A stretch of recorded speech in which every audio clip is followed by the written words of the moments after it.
Welcome into another edition of the Players Lounge, sponsored by Heels4Life. Of course, North Carolina football's collective, taking care of North Carolina athletes, both in the community and across Chapel Hill. Taylor Viplis has joined me for this one, and we've got a special guest today, Mr. Amari Gainer. Amari, how you doing, man? Doing great. Feeling blessed. Just got done with workout, so I'm feeling great.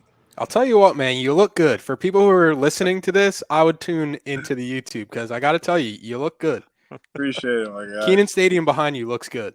Yes, sir. And then we got, the barber got us right. We got a barber shop in there, so we got the fresh cut on the day. What was that process like coming to Chapel Hill and having to find a new barber? That could be tough sometimes. Yeah, it was pretty tough a little bit, but a lot of the guys kind of had a barber in Durham. So I used to go to Durham, but once we opened up the Players Lounge and got the barber shop right there in the Players Lounge, it's been pretty effective being able to go right there and get a cut, and it's been great. I played from 2013 to 2015. I've seen the new Player Lounge. It's unbelievable. Yeah, it's great. It's great, and it's still in the works too, because once the basketball court gets there, it's just going to be electric. So, All right, so let me ask the first question: who's going to dominate on the basketball court when it opens up? We probably won't be doing too much because we getting ready for season, so we probably be shooting around. But my boy Tez Walker, he's a great athlete and basketball player too. So I think he can burn it out and shoot, and we'll probably be shooting around a little bit. So your top five, if you had to pick your top five to go, or four guys to go with you on the basketball court, and you can play some intramural ball like North Carolina and dominate there, who your other four with you? That's a hard question. So other four.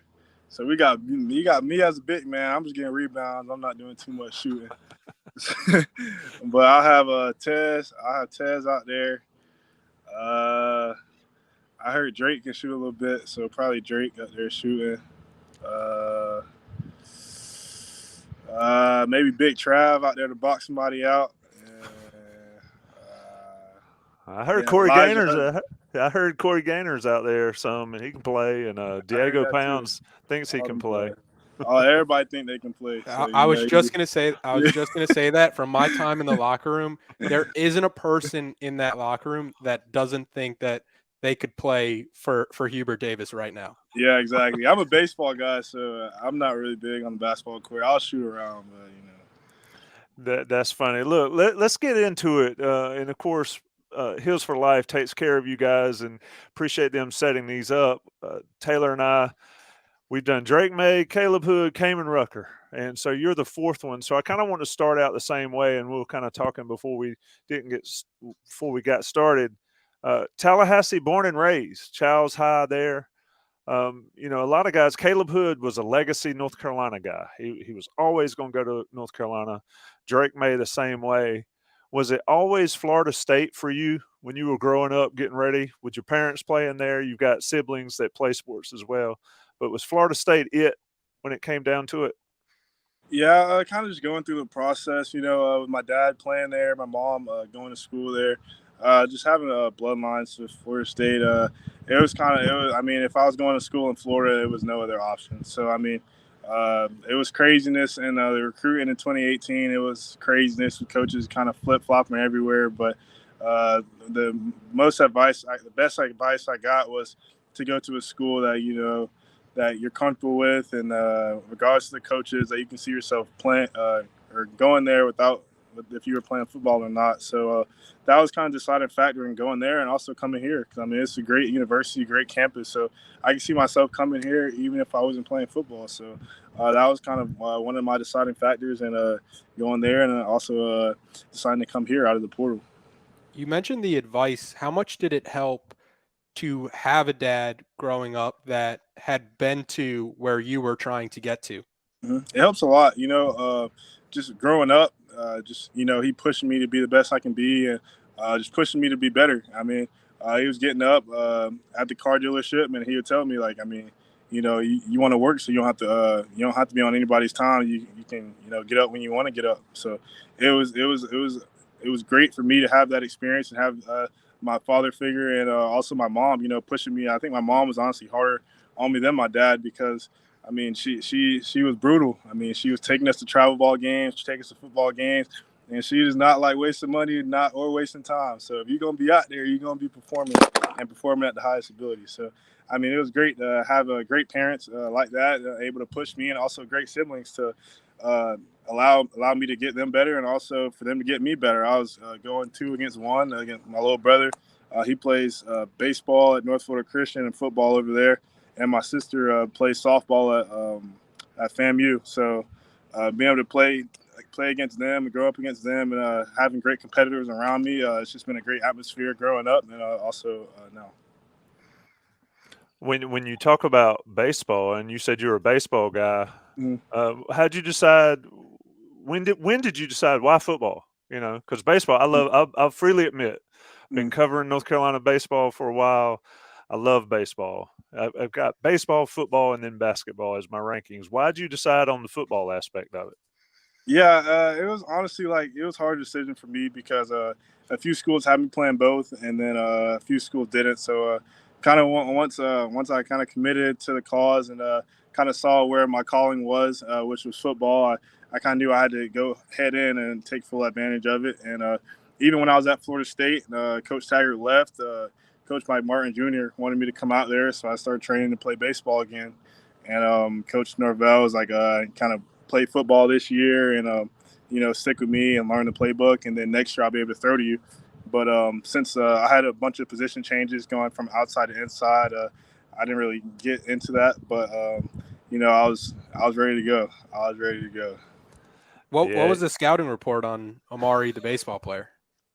Don't if you throw him a curveball, you'll probably get him. Don't throw him fastballs. Nobody can hit the curveball, man. Yeah, There's so many people sitting on the sideline.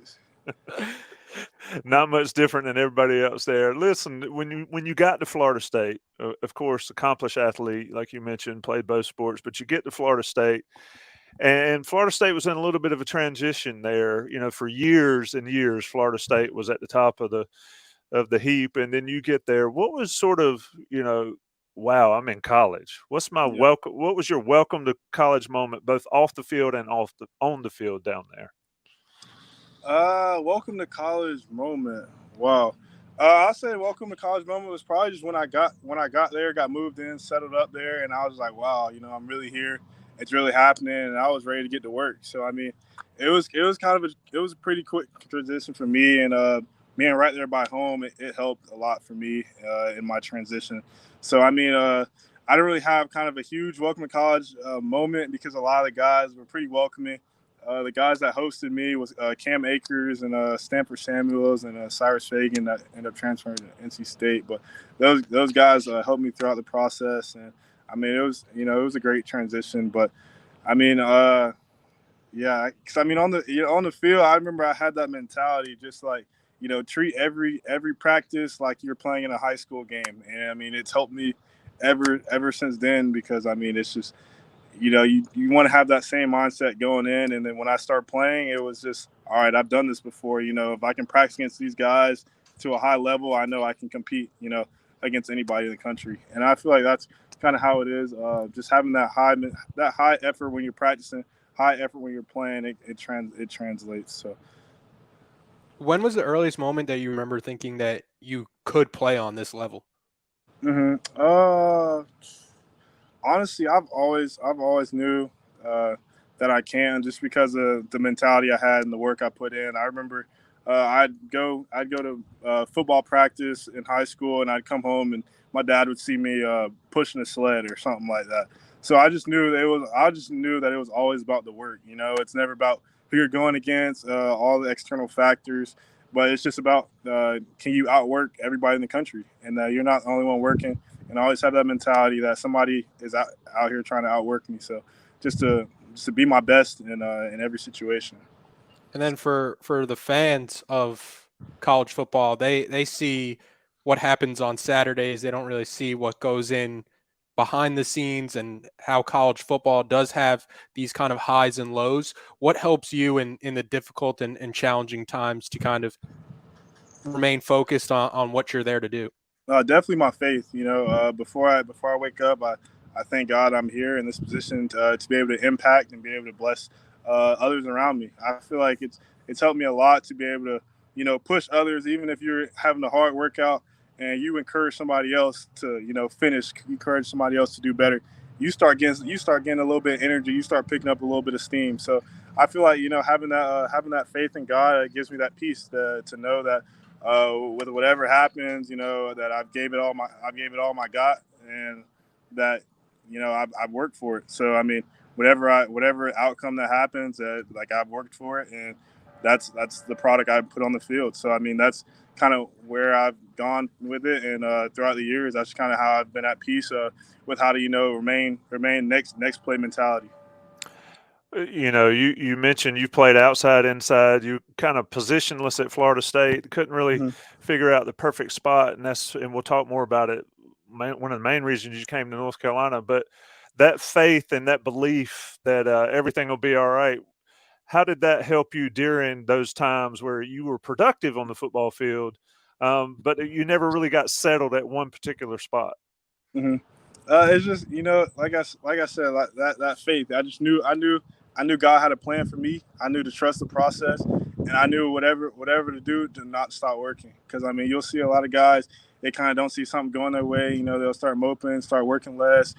Start doing everything and counting them out, proving everybody else right. So what I do is prove myself. I prove myself right, and just to keep working, just keep working at my craft. It's allowed me to be more versatile in defenses. It's allowed me to be more effective, be able to play inside backer, be able to, set the front, be able to play at a high level. So I feel like I'm grateful for that learning curve and be able to, learn different positions throughout the defense, because I feel like defense is defense, whether you're in the NFL, different teams or not. But I feel like everybody has the same concepts. So it's been great for me to have that stage where I can, play it all. So it's been great for me. When you and I mentioned it earlier, you're at Florida State. They're sort of in a transition there. And we're talking to Amari Gainer. If folks aren't watching this, he is sitting in Keenan Stadium. You can hear the bell tower in the background. Just the perfect Heels for Life interview here. But Amari, when you're on a team that has traditionally been very good, and you grew up seeing them very good, and then the culture, you got culture issues and all. What were the issues at Florida State that maybe you saw that maybe contributed to them not being as good as they had been in the past? And then coming out of that, when you left Florida State, Mm-hmm. Norvell's got them sort of turned the corner. Mm-hmm. What have you seen there? A lot of folks think programs can just like go from very good to very bad to very good. It takes a lot of work on the inside. What did you see on the inside at Florida State during that transition? Definitely just saw a lot of guys committed to one cause. That's what it takes to be a team. That's what it takes to be a great team. Having that connection, having that communication, to be able to have that one bond with everybody, to be able to come together for a common goal. So you'll see a lot of guys, like everybody it was a literal brotherhood. You'll see all of us hanging out together outside of football, position groups going, getting lunch together. It wasn't a debate of who got in, it was all right, you go get them, and I'm coming in right behind you, and it's not going to fall off. It's going to be the exact same way. And so having that whole brotherhood culture, and having great leaders as coaches around us, being able to push us to be the very best we could be, and also having players, people like me, kind of going around, making sure we have the right body language, making sure that everybody's committed to that same standard, because I mean the standard doesn't change for anybody. The standard is always excellence. So to be able to provide that one standard for everybody, and everybody being on the same page, it just allowed for something special to happen. Okay, so you're at Florida State. You can't really figure out it. You injured last year. How difficult was the decision to put your name in the transfer portal after being there and after being a legacy Florida State guy forever? Mm-hmm. Yeah, it was honestly, it was real easy for me, because it was just a business decision at that point. Because I mean, everybody there, of course, I'll love them forever. I mean, we'll have a connection with them. But at the end of the day, it's a business decision, and it's a business decision. It's you got to do what you got to do. I got to do what's best for my family, and what's best for myself. And I feel like I'm a playmaker, and I need to be on the field. So that's kind of one of the main reasons. I was watching your highlights before you got on, and one of the plays that I wanted to talk about was I think it was against Syracuse where you came off the edge and had the strip sack. Mhm. We've seen the transition in rushing technique where players old school, they were looking to take quarterbacks' heads off, but now you have this new technique of where you're going for the arm to strip the ball, get your offense back on the field. What's going through your head as you rush with your technique? Honestly, everything when you rush and you kind of get by that quarterback, it kind of turns into slow motion. So for me, I kind of want to wrap and swat. So I mean, we worked it in practice, and just feel like just made the most of my opportunities when I was out there. So when I knew when I'm out there, I try to make plays and big time plays. So being able to be out there and I wish we would have got it back, but we didn't get it back. But be able to put the ball on the ground, it's great. I mean, it prevents targeting, and it's the next thing, like you said, is to get the ball out and cause a takeaway. And then also in the highlights, I saw you seemed pretty consistent with your celebration after making plays. It looked something like this a little. Yeah. What goes into that, and what's the meaning behind that, and do you kind of pre-plan what you're going to do before you make a play? Honestly, like I did it one practice and it kind of stuck. And so after the first time I'll make a big play, I'll kind of do that celebration, and then after that it'll kind of just flow naturally. But sometimes I'm just too hyped to even do anything, and so you'll kind of just see me just kind of like screaming some random craziness. But it's you're always excited to make a play. I mean the stands go quiet, and you just want to make it. Just has you want to make another one. So it's a crazy time, and can't wait to do that in Keenan. I was going to say I could see the scene right now. Carolina's first home game, you make the play, and then you do the celebration, and then everybody who listens to this podcast also doing that celebration with you. Yes, sir. Everybody doing it. Well, you're sitting in the place that you will soon play. When you were in the portal and you decided to come to North Carolina, I know you've talked about it a little bit when we talked to you back when you and I guess 8 other transfers were introduced to us in January. I guess Antavis Lane just came this week. But why did you choose North Carolina? What stood out for North Carolina? I mean, let's be honest, North Carolina's defense has had a lot of talent, but has not had a lot of success over the last couple of years. When you were in the process of being recruited, what made you decide that, hey, Chapel Hill is the place where I'm going to be? Chapel Hill is where I can make that business decision pay off. Yeah, well, and like Coach Chiswick was saying, you want to go somewhere where you're going to win. So, I mean, that was kind of a main factor for me. I was able to watch the bowl game, watch the bowl practice. It was a pretty intense bowl practice. Everybody seemed locked in. And I just heard a lot of guys were coming back. And that's kind of culture that I wanted to be a part of. A lot of guys coming back and kind of on the same page and on the same call to win a national championship. So, I mean, that's what I wanted to be a part of and be able to contribute to. So, and then, I mean, the colors are nice and the people are nice. Coach Mac Brown, Coach Chiswick, everybody around here, they have a great resume. So, to be around great guys and that'll be able to push me to be my best. That was one of the big decisions that I probably made in my life, and probably one of the best decisions that I've made being here over the spring and so far. So when you leave Florida State, you're obviously a leader there. You've played a ton of snaps, got all those tackles, plenty of games and plenty of years there. How do you bring into Chapel Hill being a new guy, but being an old guy as well? How do you translate that? What is your leadership style since you've been in Chapel Hill?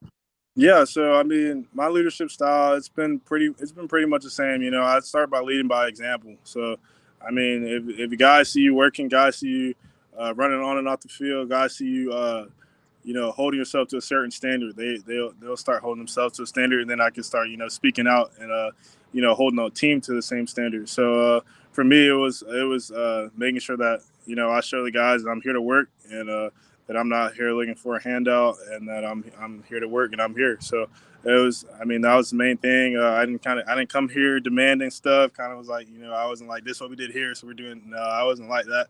I was kind of just, seeing what they did, kind of observing my first week, working, and then after that, kind of implementing, some stuff that I've seen that's worked, and kind of mentioned it to some of the leaders that something that we should establish here. One of the leaders of the Carolina defense, Cedric Ray, 33. You were number 33 at Yeah. Florida State. You're number 3 now. What went into that choice to get 3? And were you a little upset that you couldn't carry 33? Was that something that was kind of personal for you? Nah, I mean, I already knew. I knew. I did my research on all the schools I was kind of thinking about, and to see if 33 was available. So that's why when I took my pictures here, I took him in 3. And my dad was number 3 at Florida State when he played wide receiver. But I got 33 because I want to be double my dad, so that's why I was always 33. So that was the reason behind that. And so then did you ask Said let me get that 33? No, I already knew he wasn't going for that, and the three look good on me. So I definitely modeled my game after Derwin James too, and he went back to 3 too. So I don't feel as bad. So I was gonna say it would have to be like an NFL situation where like you give him an NIL bag to get the number, and I don't think a number is worth that. Exactly. But I also wanted to ask you about just getting your thoughts on a home game versus a road game. Which one do you prefer? Do you like having everybody in the stadium backing you, or do you like going to another building and kind of having the opportunity to silence a crowd more? Honestly, when I kind of think about it, like, a lot of people kind of get involved in kind of home or away and kind of the circumstances around them. But I honestly feel like the circumstances honestly doesn't matter, because once you're on that field, is the team and the team you're going against. So I like home games, of course. I feel like everybody like home games, but I feel like away games is just the same, because I feel like I have that same mentality to dominate and to I mean, like, you can't have a circumstance, you can't have it to change how you play. I feel like just like the Miami Heat and the Nuggets, like if the Heat came in there saying, "Oh, we're not gonna win because of altitude, all this," they would have got swept first quarter. So just to have that, I feel like to have that mental toughness and to be locked in to what you got to do, when you got to do it, the circumstance shouldn't define you, and you should be fine. So honestly, it's either way. To all the South Carolina fans tuning in, but I do like home games though. Yeah, you'll have that taste of that neutral field. We'll see how neutral it is in Charlotte on Labor Day weekend. Exactly.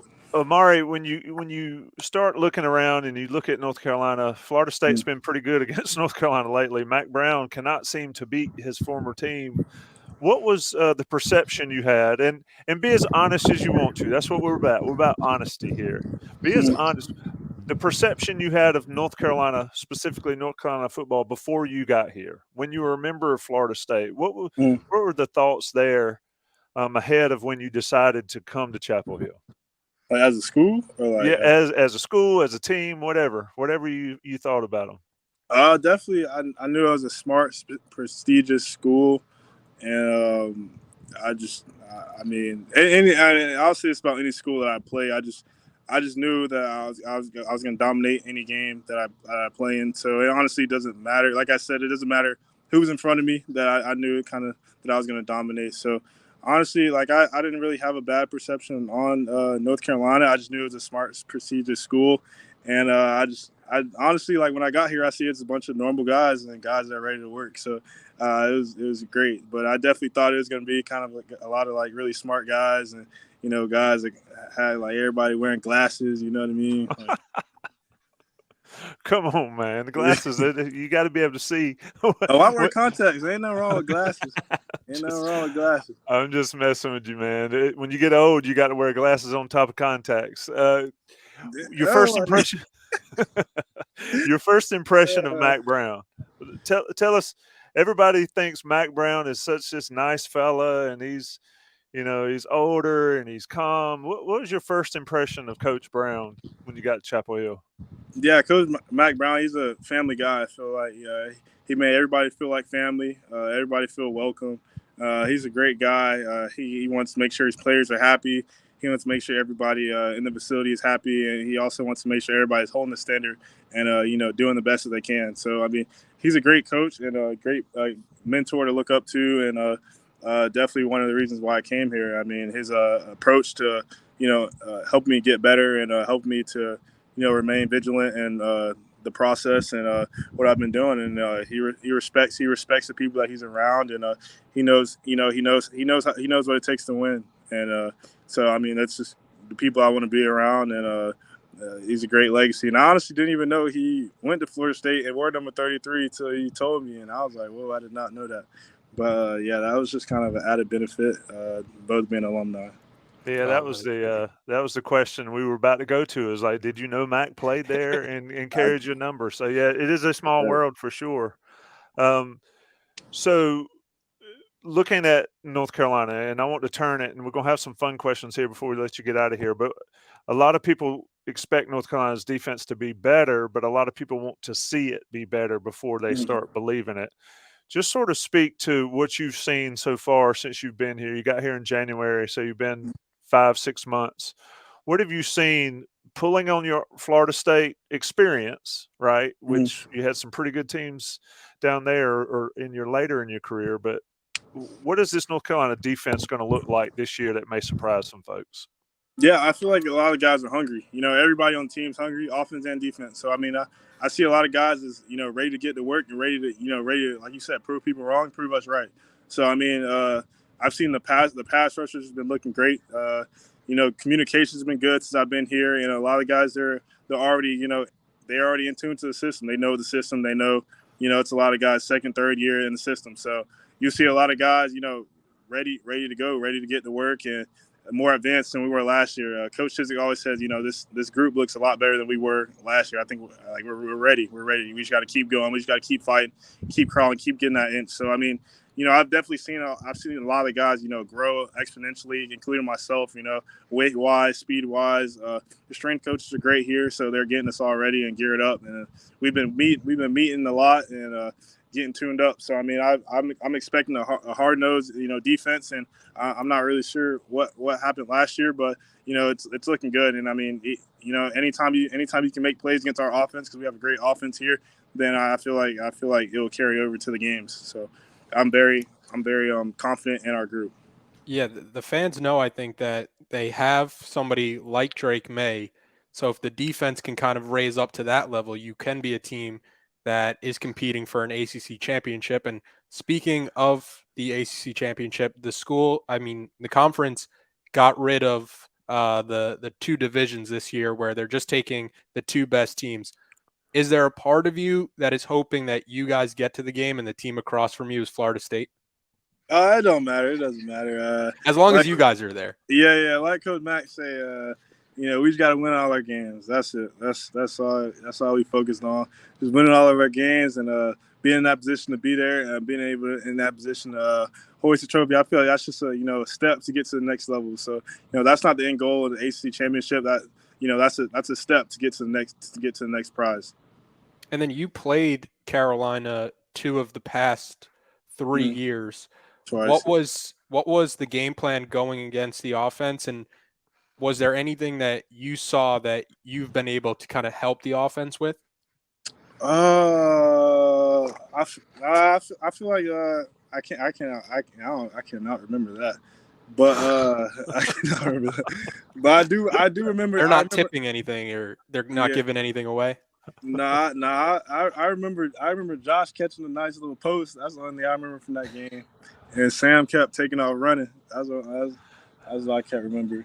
So I mean, it was a great game. I mean, yeah, I remember the first time I played, it kind of got off to a good start, and it just took a lot of vigilance for North Carolina to start coming back, and it was a great close game. And Michael Carter from the 850. So I would always talk to Michael Carter, and he taught me while he was on the Jets, and he was a big fan of me. I'm a big fan of him, and so yeah, I've always had love for North Carolina. Hosted Eugene Asante when I was at Florida State, so hosted Sam too. So I mean, it's been family, coming through here and kind of having that little pipeline. You mentioned that when you were coming out of high school and growing up that if you were going to go to school in Florida, it was only going to be Florida State. And Yeah. since Mac Brown has come back to UNC, Carolina has won 4 straight games against Miami, going for a 5th this year. How much do you hate Miami? Yeah, I ain't gonna lie, that's still my rivalry. That's still my rivalry. Anytime you play that school in the green and orange, you gotta put on performance. So, yeah. Yeah, when we were playing them the 2015 season, our offense was like a historic I offense, remember that. 50 plus points a game. And we knew we were going to beat them so bad that in like our pregame meetings, instead of going over like a game plan for a bit, we were like, hey, if you score a touchdown, throw the U up, What you gonna throw do? it down, throw Yeah, it down. Sam definitely did that on the little reverse. He did a little reverse. I remember that. Yeah, him and Javante Williams.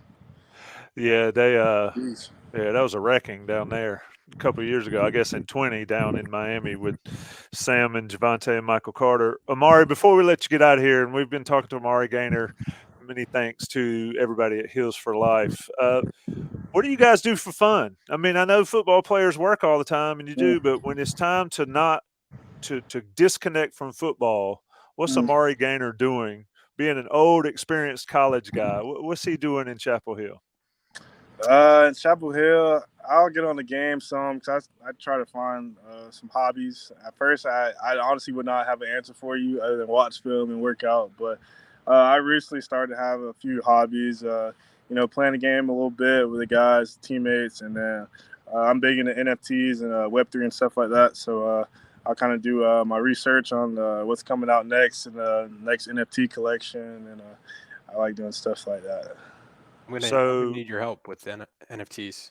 All Yeah, right, we yeah, I can need do to it. help understand. Y'all need to help me understand that stuff. What games you guys play? I kind of play. I'm not really into like all the Call of Duty and stuff like that. I feel like that stuff kind of scars me a little bit. So I'll play something kind of lighter like Fortnite or something like that, or Madden, something.